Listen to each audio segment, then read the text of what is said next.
Hi boys and girls, today we are going to be learning about an artist called Picasso, and we're going to be reading this book called Picasso and the Girl with the Ponytail. And my little friend came to join us today. This is my puppy called Iona. Okay, so Picasso was a very interesting artist. He was always experimenting, always doing new things, always changing the way that he painted. Let's listen to the story and then we'll find out what projects we're going to do. It was the first day of summer. Sylvette and her friends were sitting on the terrace in the sun. Sylvette was so shy that she always sat a little apart, but she listened to every word. Have you heard? Picasso is staying right here in Valarius. It's incredible, the most famous artist in the world. Every picture he paints is worth a fortune. I heard he had a huge white car sent from America in exchange for just one painting. Sylvette was very interested. Secretly, she dreamed of becoming an artist. In a suitcase under her bed was a sketchbook full of drawings. All her secrets were locked inside that suitcase, things that no one else had ever seen.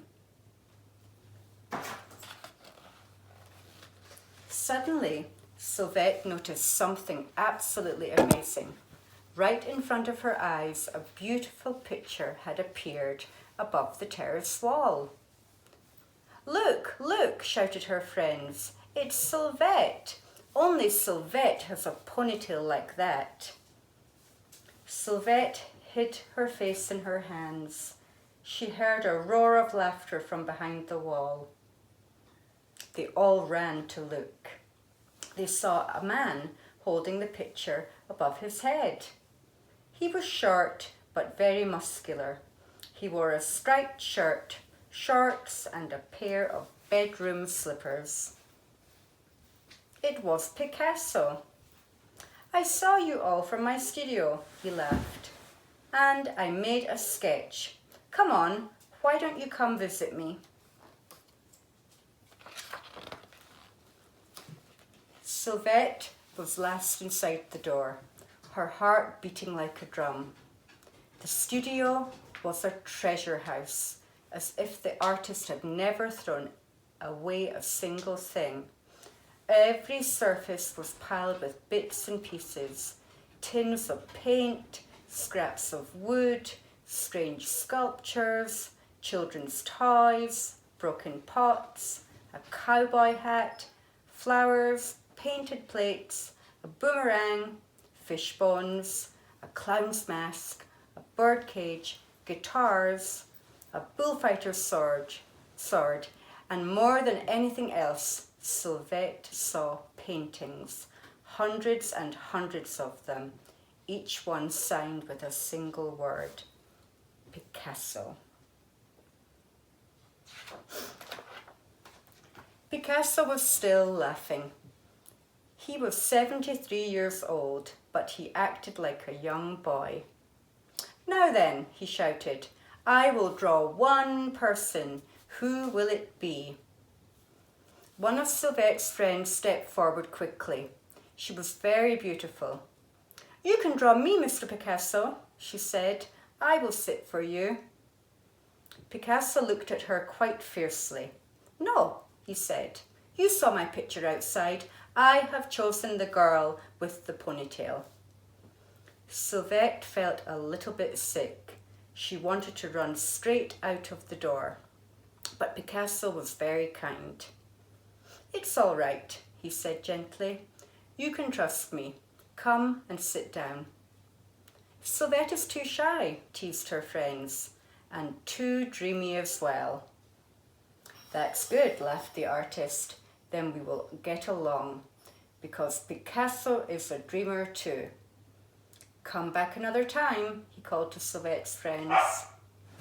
Sylvette and I have work to do. Picasso looked carefully at Sylvette. She was shivering. Here, borrow this coat, he said. Then he began to draw.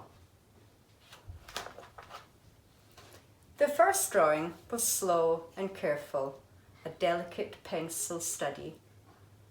The second picture was larger. Sylvette was still and nervous as a wild deer.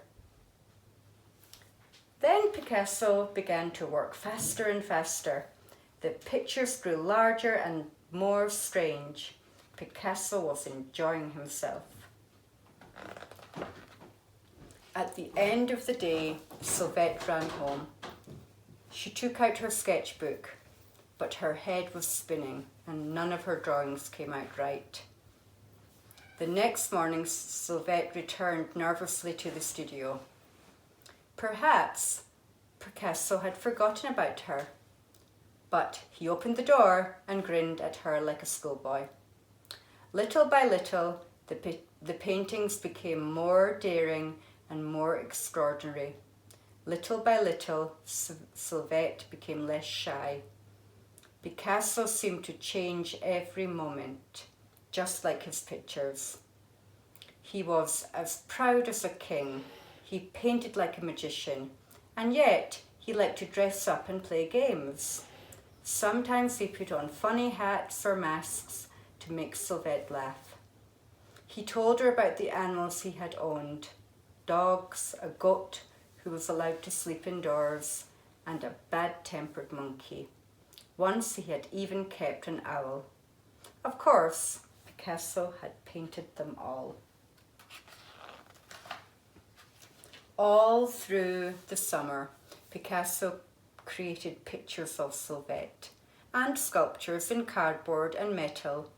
As the work became bigger and bolder, she became braver too. Sylvette's father had left home when she was small, but for that summer, Picasso was like a father to her. Shy Sylvette with the most famous painter in the world. It was a real fairy tale. One day, Sylvette plucked up her courage and showed Picasso her secret sketchbook. She told him about her dream of becoming an artist. Picasso didn't laugh or tease her. "That is good," he said loudly, "but you have to be brave and learn to let go. Look at me. When I'm angry, I make angry pictures. When I'm sad, my pictures are sad too. And when I'm happy, my painting is full of joy. Even my dreams are in my work. There can be no secrets in painting." That afternoon, a photographer came to the studio. Sylvette hated having her photo taken. She wanted to hide away. Then she saw Picasso making funny faces at the camera, and suddenly it didn't seem so bad. The man took dozens of pictures of Picasso and Sylvette beside the paintings. Her friends couldn't believe their eyes. Shy Sylvette on the front cover of a famous magazine. And before long, every magazine wanted a picture of Picasso's new model. Girls in Paris and London were even copying her hairstyle. They all wanted a Sylvette ponytail. Sylvette cut out all the photographs and locked them carefully in her suitcase. Sometimes Picasso worked late into the night. Once, Sylvette saw him behind the studio, in the middle of a pile of garbage, hunting for interesting objects. The richest artist who ever lived made sculptures from old junk. Sylvette had seen some of them in magazines. A baboon with 2 toy cars for a face. A bull's head made from a bicycle seat and handlebars. Sylvette loved watching Picasso work. Paintings, sculptures, and painted pots poured from him like a volcano. At last, Picasso started a huge sculpture of Sylvette, with old pieces of pottery for the arms and legs. It had a long neck and a round bag, just like hers. but the head was so strange. Sylvette didn't think it looked like her at all. As she watched, Sylvette had a sad feeling that this would be the last time Picasso would use her as his model. Since the day on the terrace, she had been in his work. Soon it would all fade like the summer. While Picasso worked, Sylvette began telling him her secrets. She talked about the time her father had gone away. Sylvette kept a special picture of him in her suitcase, but she never told anyone how hurt and lonely she had been. Picasso looked up at her with burning black eyes. "It's very hard when people move apart," he said, "but try to remember, with every door that closes, a new door opens." It began to grow dark. As they looked at the sculpture, Sylvette told Picasso a secret she'd locked away and tried to forget. She talked about the man who'd come to live with her mother, a loud, unpleasant bully. Sylvette was sometimes so unhappy that she wanted to run away. Picasso looked at her kindly. Then he jumped up. "You have given me an idea," he said. "I knew something was missing from the sculpture."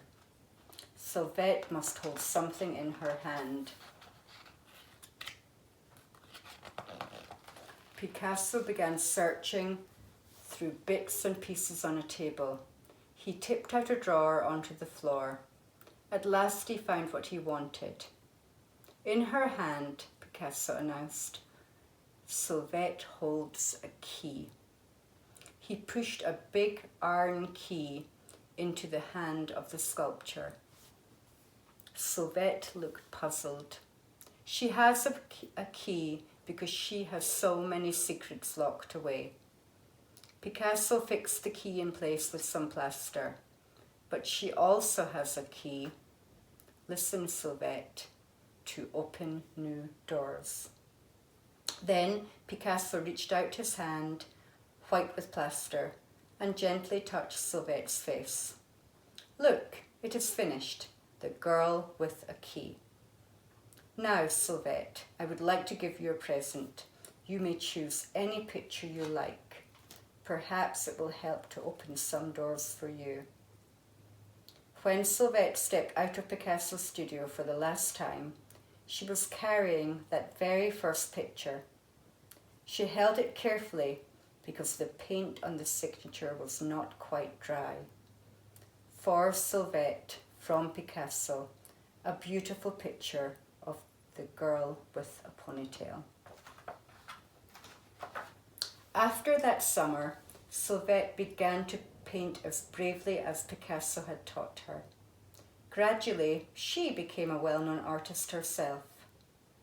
When the picture Picasso gave her was sold, Sylvette had enough money to pay for a beautiful apartment of her very own, with space for a real studio, high on the top floor, with views across the whole of Paris. Sylvette ran up the stairs. She turned the key and opened the door.